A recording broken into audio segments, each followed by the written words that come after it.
What would happen if you built a refuge for a persecuted people in a place where another people already lived? In the next few minutes, you'll learn why this moral quandary is at the root of the struggle between Israelis and Palestinians.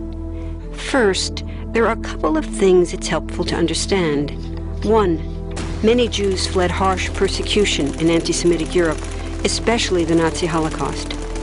Zionists encouraged massive immigration to historic Palestine, at that time a British colony, where Jews had an age-old connection and where small Jewish communities had long existed among larger groups of indigenous peoples.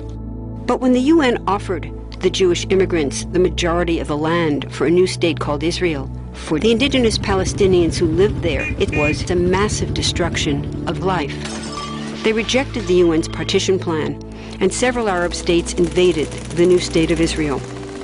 Israeli forces essentially erased over 400 Palestinian villages and towns. By the end of the fighting, Israel controlled 78% of historic Palestine. And when 750,000 Palestinians who fled or were expelled during fighting tried to return to their homes where the new state now stood, they were permanently barred by the Israeli government. While over 100,000 of their relatives and neighbors who hadn't left became second-class citizens of the new state, along with the new Jewish majority. Today, Palestinian refugees and their descendants number in the millions. Most are in the Gaza Strip, the West Bank, and Jordan. Many are spread throughout the world, with millions still living in refugee camps, seeking to return to their homeland. To sum up, one group of refugees found a much-needed home. But in the process, a new group of refugees was created. Here's the second thing to understand. Israel was founded as a Jewish state. But now ask yourself, what exactly does that mean? People had lots of ideas about what a Jewish state should look like. Some called for equality for all citizens. But what was created, in practice, was institutional discrimination against non-Jews. In other words, Israel ended up being built on a blueprint of exclusion. The Israeli government wants maximum land and resources for Jews, but not the Palestinians living there.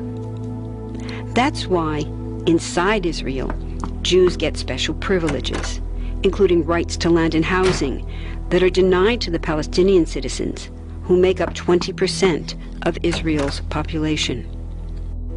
That's also part of why Israel has never defined its borders.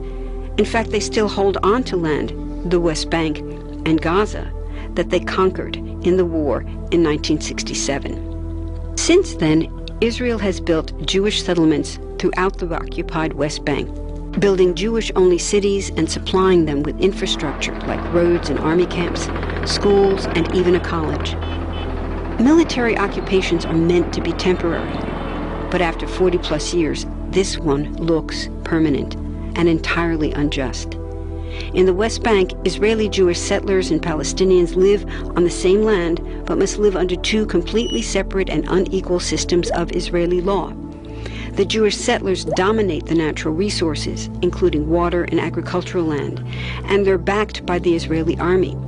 To maintain the occupation, Israel has demolished thousands of Palestinian homes and orchards, confiscated Palestinian land, bombed a captive civilian population in Gaza, and punished resistance with raids, arrests, and assassinations, all to gain maximum land, while making life so difficult for Palestinians that they will either leave or be too afraid to resist.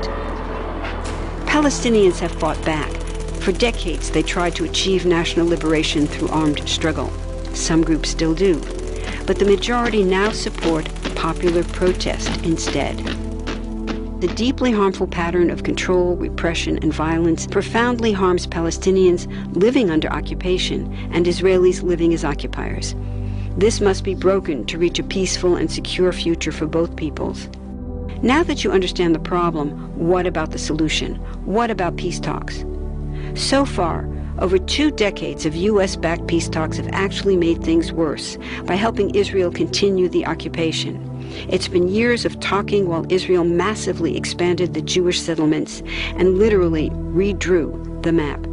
Peace talks are good if they're real, but not when they're theater to cover a land grab. So now what?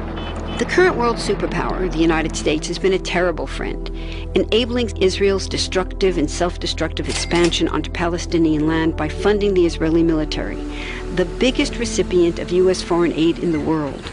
But there's another superpower that can make the difference: you. There's a movement with hundreds of thousands of people just like you across the world, including Palestinians and Israelis, protesting, educating, divesting, and boycotting, all to bring nonviolent international pressure on Israel to stop violating human rights of Palestinians.